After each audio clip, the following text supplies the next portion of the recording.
अलैँची बारी साई साई र सुई सुई चरीलाई धपाएको चरीलाई मैले धपाएको होइन प्यारीलाई फकाएको सुनलाई प्यारीलाई फकाएको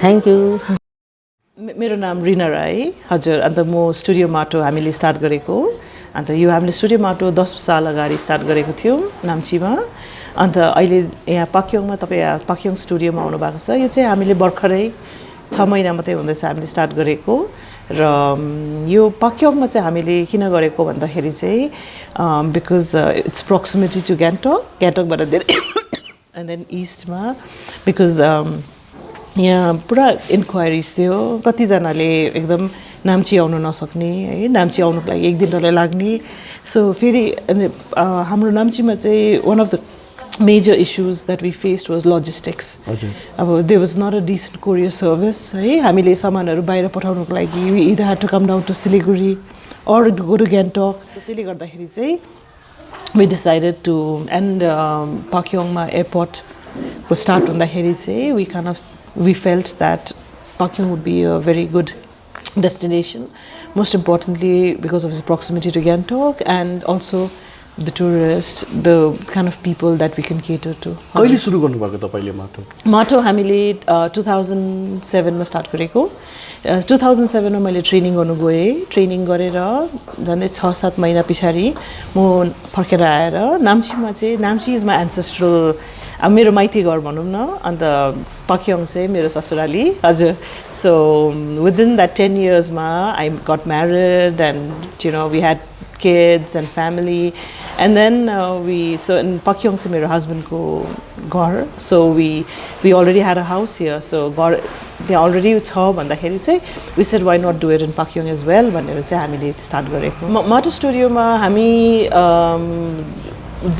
most importantly we have functional items we have decorative items and we have art murals and you know alikati artistic so functional decorative items would be made हामी रातो माटो चलाउँछौँ जुन चाहिँ रातो माटो चाहिँ हामीले खितामको माटो बिकज अब हामी यहाँ पाक्योङको पनि पच्चे खानेको माटो एकदमै रातो र राम्रो छ तर हामी अझै पनि एक्सपेरिमेन्ट गर्दैछौँ बिकज माटो हामीले चलाउँदाखेरि चाहिँ you can't just go dig up some माटो एन्ड चलाउन सक्दैनौँ त्यो माटोलाई चाहिँ हामीले टेस्ट गर्नुपर्छ and also not just testing in some lab हामीले आफ्नै हाम्रो यहाँ पनि हामीले त्यसलाई त्यसको क्यारेक्टरिस्टिक्स त्यसले कति आगोमा कतिमा रियाक्ट गर्छ त्यसले कुन चाहिँ कलरमा कुन चाहिँ कलर दिन्छ बिकज माटोको आफ्नो आफ्नो प्रपर्टिज हुन्छ जस्तै अब हामीले एउटा कलर लगायो भने त्यस्तो हुन्छ डिफ्रेन्ट कलर्समा डिफ्रेन्ट कलर्स आउँछ फेरि त्यसको त्यो फायरिङ टेम्परेचर त्यसको the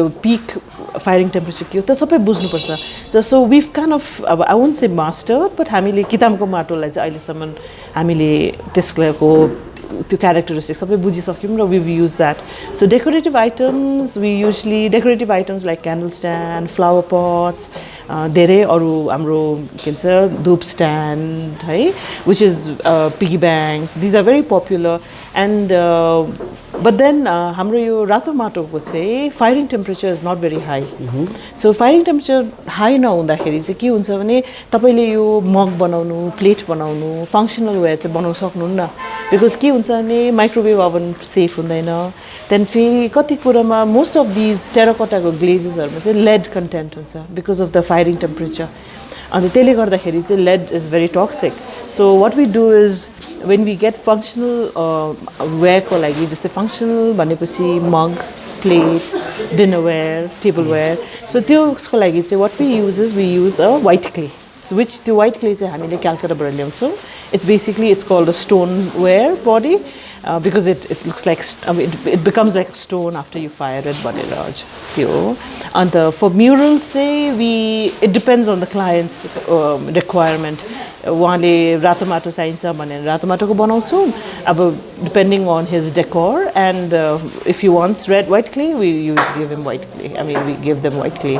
So these are the different items that we use. Today was the concluding day of the 5-day workshop that we had, and this was a very new experience for me, in the sense पहिला मैले चाहिँ किताबमा I trained a lot of rural women, but त्यहाँ चाहिँ what we'd done was we selected only the young girls, the school dropouts, and mostly young girls.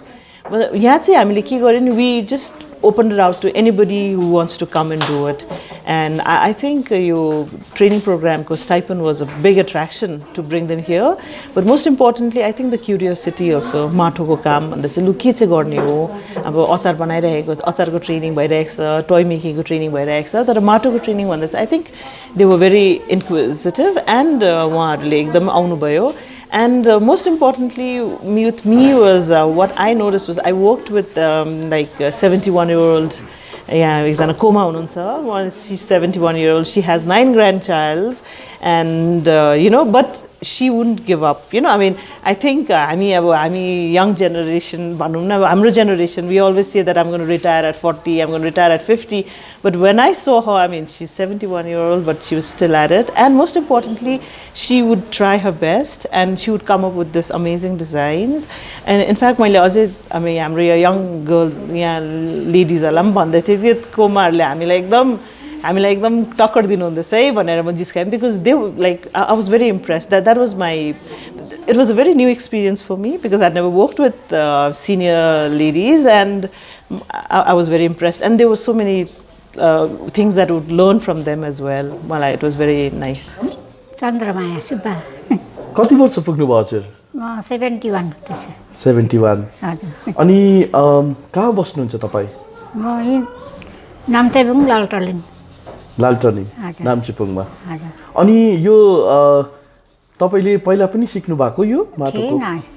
थिएन, हिजो अस्ति यही बाजी हो. हजुर यसै पालि सिकेको. के सिक्नु भयो त हजुरले? मैले यो धुप राख्ने यो धुपहरू बनायो, त्यहाँदेखि यो साबुन राख्ने यो एउटा नाम के हो यो एउटा बनायो, अन्त मोमो पनि बनाएको छ सर. यो हामीलाई राम्रो लाग्यो सर, कहिले यस्तो सिकेको पनि थिएन, देखेको पनि थिएन. हामी केटाकेटी गोठालामा अब माटो त्यसै माटो उगारेर कुटेर चाहिँ त्यसै यस्तो दियोहरू चाहिँ बनाउने खेल्थ्यौँ पहिला, मसिनो नानी हुँदाखेरि.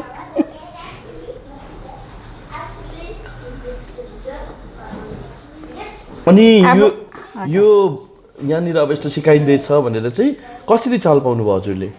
मलाई चाहिँ गाउँमै साथीहरूले माथि यसरी सिकाउँदैछ, हाम्रो मान्छे पुगेको छैन, जाउँ भन्नुभयो कि साथीहरूले.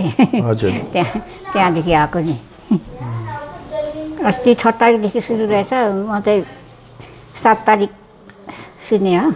त्यहाँनिर म पनि जान्छु नि, अब बुढेसकाल भए पनि यस्तो सिकिराखौँ, आफूले जानेको छ नानीहरूले भोलि आफूले देखाइदिन सिक्छ नि. नानीहरूले के बनाउनु भएको छ, बोजूले ल्याएर आउनुपर्छ, हामीले देखाउनु पर्छ या भनिरहेको छ. घरमा माटो कुटेर चाहिँ नानीहरूले चाहिँ देखाउनु पर्नेछ. मैले फेरि हामीले सुन्यौँ कि तपाईँले सबैभन्दा राम्रो तपाईँले बनाउनु भयो अरे नि यो वर्कसपमा? खै कुनै सर त्यसै त अब मेरो मात्रै राम्रो छ भनौँ, साथीहरू भए मन दुःख हुन्छ होला. बुढेसकाल राम्रो आँखा पनि नदेखि त्यतिकै अन्दाजले बनाउँछु कोही. अनि अब यसलाई फेरि तपाईँ घरमा गएर पनि बनाउनुहुन्छ? अब घरकै माटो कुटेर पनि बनाएर पनि देखाउनु भन्दैछ नानीहरूले. आफ्नै बारीको माटो कुटेर पनि बनाएर हामीले देखाउनु पर्छ भन्दैछ नानीहरूले, नाति नातिनाले. तपाईको जब क्राफ्ट बनाउनुहुन्छ है, यो क्राफ्ट बनाउने अब there is a long process, you need lots of patience. यो क्राफ्टमा च्यालेन्जेसहरू के छ? मतलब माटो स्टुडियो सञ्चालन गर्नुमा व्हाट आर द च्यालेन्जेसहरू तपाईले फेस गर्नुहुँदैछ? Challenges most importantly is we try and use raw materials as locally as possible, eh? But there are certain things like glazes, colors that we have to bring from outside, machinery, it's a big investment. And even I wish, government could help us with more incentives, because the chief minister's paila त्यो subsidy जुन चाहिँ गर्दै थियो lastमा most of the people who benefited were the car owners and the real genuine people who actually entrepreneurial. I won't call the people who would buy cars entrepreneurs and then sell it to somebody else or give it to a driver. But what I would say is, though the driver lim kam ta pairaheko cha, but I felt that, a lot of genuine entrepreneurs were left out from that list, and maybe the present new government would reintroduce this, maybe with a different name. And because I applied for it but I didn't get it, and there were a lot of people like me, genuine entrepreneurs who want who want to encourage social enterprise, यसरी rural, create rural livelihood. So if we could, if the present chief minister साहबले हामीले यो scheme फेरि उहाँले reintroduce गरिदिनु भयो र genuine beneficiaryहरूलाई यो पाउनु पाए भने चाहिँ एकदमै that would be, I would request him, and also department there's a lot of encouragement, but but I think we need to work on that ecosystem a little bit more. Awareness has to be created, and even the paperwork, it's a little paperwork, because we have ladies here who don't have a bank account, so it's difficult to get them यति बेला bank account मा दुख उहाँलाई गएर line मा लागेर bank गर्नु भनेर. So अलिकति चाहिँ we could, there's certain things that if we could do it. पढीको नाम के पर्यो? दुर्गामाया गुरुङ। कहाँ बस्नुहुन्छ तपाईँ? म यही नाम्चेबुङ। नाम्चेबुङ। अनि कहिलेदेखि यो सिक्नु भएको तपाईले? यो आज 5 दिन भयो सिकेको। न कहिले सिकेको थिइनँ हो। के सिक्नु भयो हजुरले यहाँनिर? यहाँ पात बनायौँ हो। हजुर। त्यहाँबाट यो बनायौँ, त्यहाँबाट बोटको बनायौँ। कसरी चाल पाउनु भयो यहाँनिर यो ट्रेनिङ हुँदैछ भनेर? यहाँ म्याडमले भन्नुभयो नि। अनि घरमा चाहिँ को हुनुहुन्छ? घरमा छ नाता नातिनी छोरा बुहारी। अनि अब यहाँबाट गएर फेरि घरमा पनि यो सिक्नुहुन्छ तपाईँ? अब भ्याएको बेलामा सिक्नु पर्यो सर।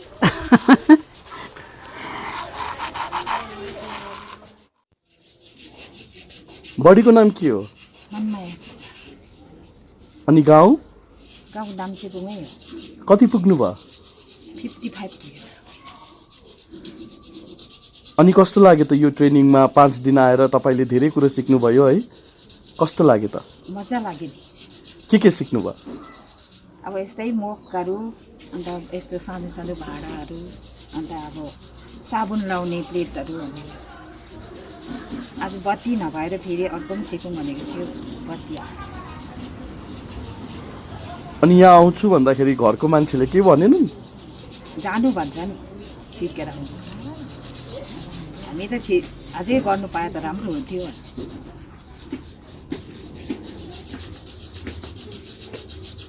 अनि घरमा के गर्नुहुन्छ तपाईँ कामहरू? सब्जीहरू लाउँछौँ, मकै रोप्छौँ, धान रोप्छौँ, वस्तु गाई पाल्छौँ, कुखुरा सबै। So what is your idea of entrepreneurship? What exactly is entrepreneurship for you? For me, entrepreneurship, I won't call myself an entrepreneurship. I would just, it's very important. I wanted to do something with my hands. I wanted to learn a skill. And a traditional skill which doesn't die. Because now with the introduce of technology and now AI, everybody is so dependent on machines, phones. I'm worried that all these traditional art forms would be dying. Even simple things like doko bunnu, nanglo bunnu. The nanglo is replaced by plastiko nanglo. Doko, people barely use doko. Plastiko bora chalauncha. So I wanted to start this, but again, what we learned in my this particular journey was about art is something, but again to have a sustainable living out of your craft is also very important, and it's very challenging. So I guess you need to be smart about doing something that you love, but also make money out of it, because at the end of the day you need to pay your bills, right? About that is also, and then even so somebody to follow what you're trying to do, I mean, to be successful, it doesn't also mean money, but money is, yeah, at the end of the day you need, like I said, you need to pay bills and you need to sustain yourself and sustain your art. Hazur. And so यो studio सुरु गर्नुभन्दा अगाडि चाहिँ तपाई के गर्नुहुन्थ्यो? I used to be a teacher. So I think what you noticed was your workshop or garno. It's teaching is I love teaching, and yeah, I missed teaching. So what we thought was, and we thought we could do workshops. About we had this big program which was encouraged by culture department, government of Sikkim. But I do conduct private workshops here. That was one of the reasons why we started Pakyongma and start gare karan pani, because of its proximity to Gangtok. Because there were a lot of inquiries workshop ko lagi ka garnu hami namchi aunu sakdaina chito kai garnu na. So we created the space exclusively also for workshops. So we have every month, once in a month or twice in a month, we have like workshops for beginners and also for things. And what we feel is through these workshops, people understand the kind of effort, the kind of art, that goes in making a pot. So it helps us to spread the art form as well as create awareness. And also, art is something that if I die, the art dies with me. But if I teach to the other generation or to the others, that art still lives, So I think that is very important. When I left my teaching, like I'm sure every parent's that obvious reaction would be, why would you leave a good job and go for something that you've never tried? Pottery I took this big risk. But my parents were still supportive, and then I came back, and then my ancestral village, they were okay with it. And then I met my husband and we got married. And most importantly, I wouldn't have come this far if it wasn't for my husband and my family, because he's been very supportive. I mean, he has a day job, but he would just come and help me, saman urma, he's never done pottery training, but what he's self-taught, he learned. We read a lot of books, and he helps me with the firing, the glazing, which is a little more technical. And I'm more into creating, working on the wheel and making stuff, but he takes care of the technical aspects, the firing, the glazing. There's a lot of chemistry involved there. So, and so I think, yeah, I would really thank him. And yeah, even and even my father-in-law, especially, this was the first time I was doing it in Pakyongma gareko, and then so my father-in-law, he got me in touch with all the SSGs here, and we got in touch with all the Didis, and I would call it a successful program that we had, and it was the bonding that was, it was more important. And I think I'm purai sathi bhai banaera aile ekdam maza गरिरहेको छु. For me, when I started this, first it was very important for me to work with women, because I feel like if the woman of the house is forward thinking, or she doesn't have to be educated, but I want a better future for my kids. If she thinks that, then I think that effect, it kind of brushes on the kids, and the kids do well. And it's very important to empower women in that way, not just financially, but also socially. So this particular skill, your pottery your training, 5 dinko training garaye, it is a big job. I mean, it's a big task. 30 women 5 days ma training garaunu, and it's not enough. But I just wanted them. It's a big platform for me also, something to start with. And most importantly, what we're looking at is Pakyongma. What we're planning to do is we're planning to maybe develop this into a pottery village, because maybe we don't have big scenic beauty like Peleng or Lachung. But because of the proximity to Gangtok, and if we could have some like a tourist destination, pottery village banera, then देखि घर घरमा सबैजनाले pottery गरे. And even for women especially, not just about it's very difficult for working women also, I know, the cities there. But in the rural women, it's very challenging for them to leave their house, tala lagaera ghar chhodera, because they have kids, they have other responsibilities, gai, bakra.